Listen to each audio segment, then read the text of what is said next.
Bismillahirrahmanirrahim. Assalamu alaikum, dear students. Today we are going to solve some numericals of chapter electronics. I would like to welcome you all to the platform of Noor School and College Mansehra for the online class of physics grade 12. Dear students, we are going to solve the numericals of chapter number 17 electronics. We are going to solve numericals.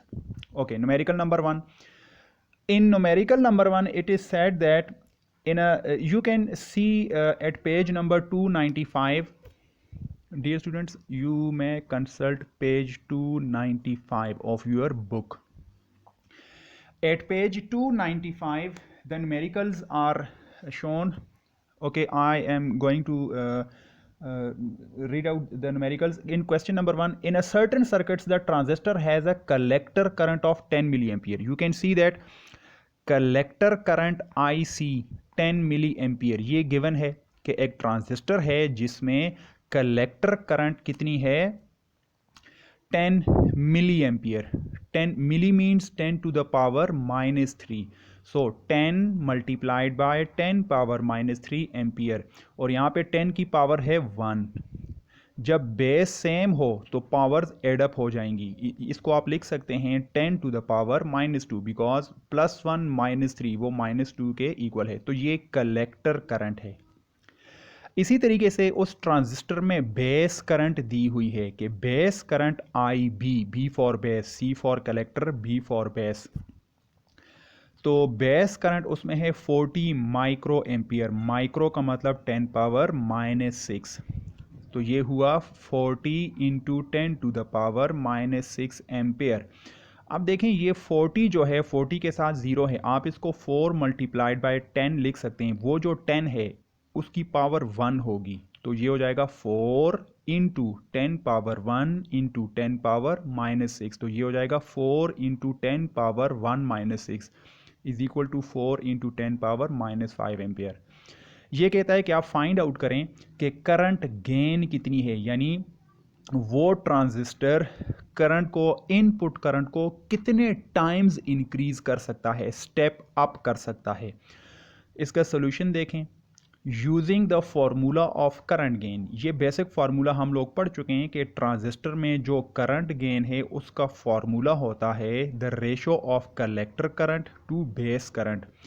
Collector और base current की जो ratio है उसको current gain कहा जाता है. अब इसमें देखें कलेक्टर करंट और बेस करंट दोनों गिवन हैं यहाँ पर. We can use these values to find out gain.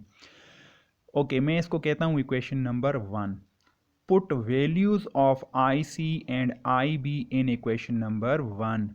IC और IB की वैल्यूज़ आप यहाँ से डाल सकती हैं. ये क्वेश्चन, ये वैल्यू और ये वैल्यू अगर आप ये डालें क्वेश्चन में तो putting the values of IC and IB in 1, gain is equal to IC की वैल्यू है 10 power -2, you can see here ये, और IB की वैल्यू है 4 इंटू 10 to the power -5. अगर आप इस रेशो को सॉल्व करें तो आपके पास ये रेशो बनती है 250 और इसका कोई यूनिट नहीं होता. It is unit less quantity because gain is the ratio of same quantities. ऊपर भी करंट है नीचे भी करंट है तो इसका यूनिट एम्पेयर, इसका यूनिट भी एम्पेयर. एम्पेयर एम्पेयर कैंसिल, तो gain is a unit less quantity. Okay, इधर देखें. इसमें gain is the ratio of currents. जैसा कि हम जानते हैं कि गेन जो है वो करंट्स की रेशो है. It has no unit. Gain means how many times input current is step up as output. Gain का सिर्फ ये मतलब होता है कि इनपुट करंट को कितने टाइम्स इंक्रीज कर दिया गया है, कितने गुना ज़्यादा कर दिया गया है एज आउटपुट. यानी इनपुट पर अगर आप थोड़ी करंट देंगे तो वो उसको कितने गुना बढ़ा चढ़ा कर स्टेप अप कर देगा. तो देखें ये जो 250 इसकी गेन है इसका सिंपल ये मतलब है, आपको मैं एग्जांपल से बता दूं. देखें कि फॉर एग्जांपल मेरे पास एक ट्रांजिस्टर है जिसके अंदर इनपुट करंट में देता हूं 1 एम्पियर. फॉर एग्जांपल कितनी 1 एम्पियर इनपुट है. तो उस सर्किट के अंदर से ये करंट को कितना इंक्रीज करके बाहर निकालेगा. 250 एम्पियर बनाएगा, यानी 1 एम्पियर को इसने इंक्रीज करके 250 एम्पियर कर दिया है, जो करंट को स्टेप अप कर दिया है। तो इसको कहते हैं एम्पलीफायर। ये एम्पलीफायर का बेसिक ये फंक्शन होता है कि इनपुट करंट को कितने टाइम्स इंक्रीज किया जा सकता है। और स्टूडेंट्स यहाँ पर एक इम्पॉर्टेंट चीज़ जो अक्सर स्टूडेंट्स इस चीज़ को मिस कर जाते हैं, वो क्वेश्चन ये है कि जैसा कि हम इसके बारे में जानते हैं ट्रांजिस्टर के बारे में, कि ट्रांजिस्टर का काम होता है एम्प्लीफिकेशन। एम्प्लीफिकेशन का मतलब कम क्वांटिटी को ज़्यादा कर देना, यानी लो क्वांटिटी को हाई क्वांटिटी कर देना, या लेस क्वांटिटी को ग्रेट कर देना, कम चीज़ को ज़्यादा करना। क्या ये law of conservation of energy को वायलेट नहीं कर रहा? यानी ये क्वेश्चन कि अगर ट्रांजिस्टर कम क्वांटिटी को इंक्रीज कर लेता है, क्या ये लॉ ऑफ कंजर्वेशन की खिलाफ वर्जी नहीं कर रहा? इसका आंसर ये है कि नो, ट्रांजिस्टर जो है वो law of conservation of energy को वायलेट नहीं करता। असल में ट्रांजिस्टर क्या कर रहा होता है, देखें, ट्रांजिस्टर खुद से तो काम नहीं करता। ट्रांजिस्टर को ऑपरेट करने के लिए हम बाहर से वोल्टेज सोर्स या करंट इसको ऑपरेट करने के लिए लगाते हैं ना, कोई बैटरी, कोई सेल, कोई कनेक्शन लगाते हैं।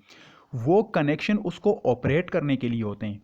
ये वाले जो करंट है, जो लेफ्ट से हम इमिटर पे इनपुट देते हैं, कलेक्टर पे हमें आउटपुट मिलता है, बेस से हम उसको कंट्रोल करते हैं।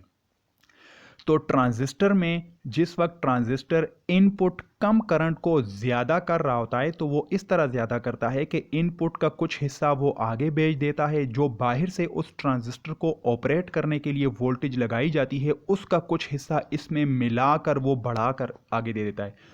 तो ये खुद से इंक्रीज नहीं करता। जिस वोल्टेज पर, जिस सेल के साथ, वोल्टेज के साथ, बैटरी के साथ हम ट्रांजिस्टर को ऑपरेट कर रहे होते हैं, वो ट्रांजिस्टर असल में उस वोल्टेज के करंट और वोल्टेज और पावर को इनपुट में ऐड करके आउटपुट बना के दे देता है। तो transistor does not violate the law of conservation of energy. ये इंपॉर्टेंट क्वेश्चन है, इस क्वेश्चन को अपने जहन में रखें। Okay dear students, the next question is the current flowing into the base of a transistor. अच्छा सॉरी, ये पहले आप इसका स्क्रीनशॉट ले लें। Kindly take a screenshot of this first numerical. Okay, now take it.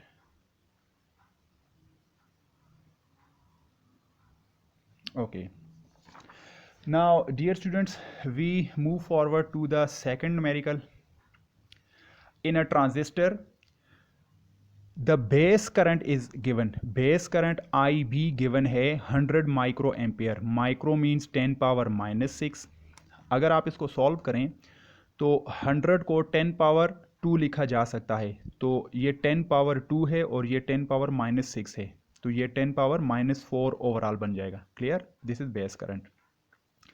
और करंट गेन जो है ट्रांजिस्टर का वो 100 दिया हुआ है, यानी करंट गेन यानी the ratio of IC to IB वो 100 है। यानी ये ऐसा ट्रांजिस्टर है जो इनपुट करंट को कितने टाइम्स इंक्रीज कर रहा है? 100 गुना, 100 टाइम्स उसको इंक्रीज कर रहा है। टू फाइंड, तीन चीज़ें हमने फाइंड करनी है। What is collector current, IC की वैल्यू कितनी है, what is emitter current, IE की वैल्यू कितनी है, और what is the ratio of IC और IE की रेशो कितनी है। ये तीन चीज़ें फाइंड आउट करनी है। तो सोल्यूशन देखें, solution number first A, solution of A part, using equation of current gain. वही करंट गेन की इक्वेशन दोबारा यूज करें। Gain is equal to IC divided by IB। This implies that, इसको अगर आप क्रॉस मल्टीप्लाई करें, IB इधर gain के साथ मल्टीप्लाई हो जाएगा तो IC रह जाएगा। IC is equal to IB into gain. अब IB कितना गिवन है? 10 पावर -4। गेन कितना गिवन है? 100। तो आप अगर इनको सॉल्व करें तो 10 पावर -2। अच्छा, बुक में इसका जो आंसर गिवन है वो है मिली एम्पियर्स में। तो आप 10 पावर -2 को मिली एम्पियर में कैसे कन्वर्ट करेंगे? अगर मैं इस 10 पावर -2 को 10 के साथ मल्टीप्लाई भी करूं और डिवाइड भी करूं, वो जो डिवाइड में 10 होगा वो ऊपर जाकर -1 हो जाएगा और -2 -3 बन जाएगा। क्लियर। तो ये 10, ये इसको मिली कहते हैं, ये 10 मिली एम्पियर हो गया।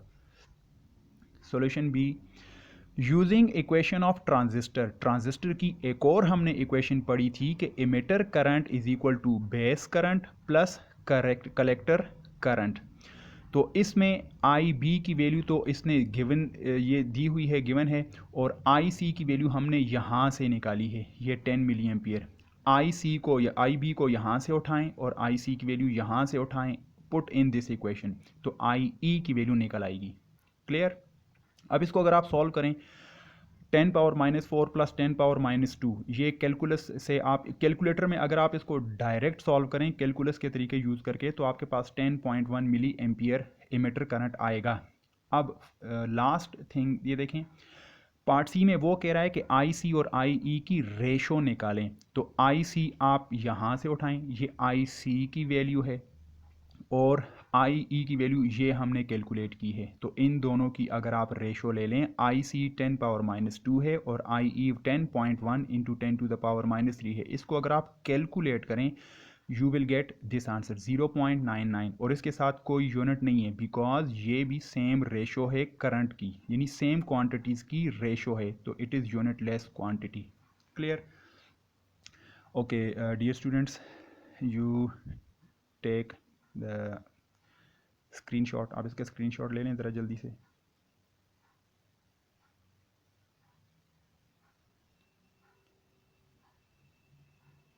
Okay, now the third question, the question number 3 is about, ये क्वेश्चन मैं रीड आउट कर लेता हूँ। A transistor is connected in common emission configuration. The voltage drop across the load resistance RC 3 kilo ohm is 6 volt. Find the base current. The current gain of the transistor is 0.97. ये भी transistor का question है, जिसमें data जो given है वो ये है कि वोल्टेज ड्रॉप 6 वोल्ट है। आप इसको यूं समझे, मैं फिगर ड्रॉ कर लेता हूं। देखें, इसमें यूं एक ट्रांजिस्टर दिखाया गया है, पी एन पी ट्रांजिस्टर। यहाँ पर जिसको हम बेस कहते हैं, यहाँ पे इनपुट हम देंगे, ये कलेक्टर, ये इमिटर और ये बेस। इस लूप को फॉरवर्ड बायस रखा जाता है और इस लूप को रिवर्स बायस रखा जाता है। ये ट्रांजिस्टर को यूज़ करने का रूल है। अच्छा, यहाँ पर इसने एक रेजिस्टर लगाया हुआ है, कलेक्टर के साथ एक रेजिस्टर है जिसको आर सी कहते हैं, और ये जो आर सी है इसके अक्रॉस यहाँ से यहाँ तक जो वोल्टेज ड्रॉप हो रही है वो वी आर सी है। The voltage drop in the resistor, voltage drop है 6 वोल्ट, इसके अंदर 6 वोल्ट वोल्टेज ड्रॉप हो रही है। रेजिस्टेंस जो लगाया हुआ है वो कितना है, 3 किलो ओहम का। 3 किलो ओहम का रेजिस्टर है जिसके अंदर से कलेक्टर की करंट पास करेगी। तो according to Ohm's law V is equal to I R, तो यहाँ से आई हमें मालूम हो जाएगा। क्लियर। और जो करंट गेन है इस ट्रांजिस्टर का वो 0.97 है, कि ये इनपुट करंट को 0.97 टाइम्स इंक्रीज कर रहा है। तो फाइंड बेस करंट, आप बेस करंट निकाल के बताएं कि यहाँ से बेस के अंदर जो करंट हम इन करेंगे उसकी वैल्यू क्या होगी, ये हमने फाइंड आउट करनी है। सॉल्यूशन देखें, वही इक्वेशन आप यूज़ करें। The gain of current is I C over I B, इसको क्रॉस मल्टीप्लाई करें तो आई सी की वैल्यू निकालें। I C is equal to I B into gain हो जाएगा, ये आई बी इधर क्रॉस में मल्टीप्लाई हो जाएगा गेन के साथ। तो I C is equal to I B into gain, ये साथ मैंने लिखा हुआ है क्रॉस मल्टीप्लीकेशन, इसको क्रॉस मल्टीप्लाई करें तो I C is equal to I B into gain. Okay, इसको इक्वेशन नंबर 1 कहें। नाउ यूजिंग ओहम्स लॉ, क्योंकि इस इक्वेशन से हम आई बी की वैल्यू तो निकाल सकते हैं, लेकिन उसके लिए हमें गेन तो दिया हुआ है, करंट गेन, लेकिन आई सी गिवन नहीं है। आई सी के बजाय क्या चीज़ गिवन है, वोल्टेज और रेजिस्टेंस। तो ओहम लॉ को यूज़ किया जा सकता है, V is equal to I R, तो I is equal to V over R हो जाएगा। Now using Ohm's law, I is equal to V over R, तो कलेक्टर के साथ देखें एक वोल्टेज यहाँ पे दी हुई है कि ये वोल्टेज कलेक्टर के साथ इस रेजिस्टर के अक्रॉस ड्रॉप हो रही है और रेजिस्टर की वैल्यू कितनी है 3 kilo ohm. Using Ohm's law I C is equal to V R C over R C, यानी कि I is equal to V over R for collector put in 1। ये कलेक्टर वाली ये जो दो वैल्यूज गिवन हैं इसके लिए हैं, आप वैल्यूज पुट करें।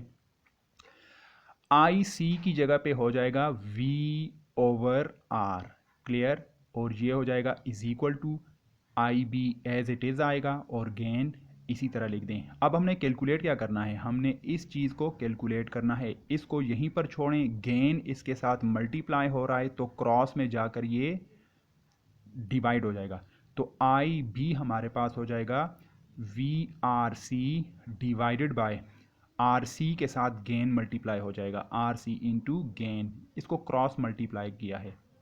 नाउ पुट वैल्यूज, अगर आप वैल्यूज पुट करें, V R C the voltage across the load, वो कितना है रेजिस्टर, वोल्टेज ड्रॉप कितना है 6, तो ऊपर लिखें 6 divided by R C, R C की वैल्यू कितनी गिवन है 3 किलो ओहम, किलो का मतलब 10 पावर 3, तो ये 3 इंटू 10 पावर 3 ओहम हो जाएगा, ये लिखा हुआ है 3 into 10 power 3 multiplied by gain, इसने गेन दिया हुआ है 0.97, दिस इज 0.97। अगर आप इसको सॉल्व करें तो आपके पास इसका आंसर निकल आएगा I B is equal to 2.06 into 10 to the power -3 ampere, this is your answer. तो dear students, now please take a screenshot. अभी इसका स्क्रीनशॉट ज़रा ले लें जल्दी से।